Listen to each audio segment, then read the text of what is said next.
kuwani waa sirdoonka ugu khatarta badan caalamka. haddii ay ku qabtaan muuqaaga dambe lama arkayo amaba indhahaaga ayay boqoraxda ka qarinayaan.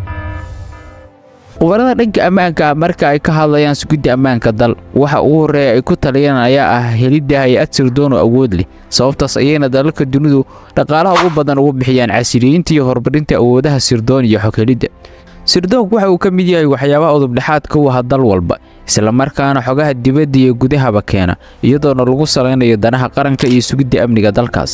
hay-adaha sirdoonka qaranka waa difaaca ugu horeeya ee qaran leeyahay, waana hay-ad sirdoon oo u qaabilsan helista xogaha qarsoon iyo hagardaamooyinka loo maleegayo dadka dalkaas.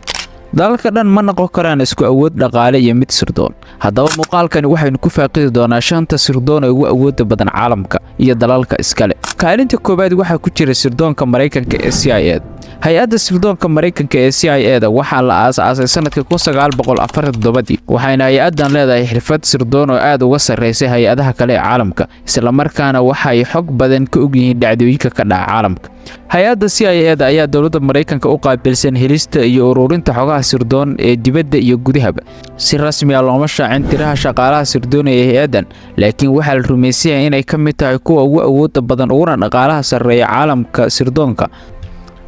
kaalinta labaad waxaa ku jira hay-adda sirdoonka Israa'iil ee Mossad. sirdoonka Israa'iil ee Mossad waxaa la aasaasay sanadkii 1949 sanad kadib markii la sameeyay Israa'iil oo dal ay leeyihiin Yuhuudda ku nool bartamaha 5 dal oo Carab ah. waxaana la rumaysan yahay in Mareykanku uu si weyn uga qayb qaatay dhisidda hay-addan.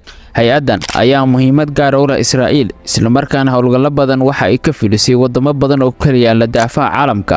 hay-addan ayaa waxay si weyn uga qayb qaadatay dagaallo badan oo dhex maray Carabta iyo Yuhuudda tan iyo 1967. kaalinta saddexaad waxaa ku jira hay-adda sirdoonka ee Ingiriiska ee loo soo gaabiyo MI6. hay-adda MI6 waa hay-ad sirdoon oo ay leedahay dowladda Britain, waxayna ka mid tahay hay-adaha ugu awoodda badan caalamka. waxaa xarun ah magaalada London ee caasimadda dalka Ingiriiska, waxaana la aasaasay bishii July sanadkii 1909. hay-addani waxay ururisaa oo xuuraansataa macluumaadka la xiriira amniga qaranka ee dalka iyo dibaddaba. MI6 ayaa ka mid ah hay-adaha sirdoon ee ugu awoodda badan caalamka, waxayna ka mid tahay sidoo kale hay-adaha ugu da'da weyn caalamka marka laga hadlayo dhanka sirdoonka. kaalinta afraad waxaa ku jira hay-adda sirdoon ee ISI ee dalka Pakistan.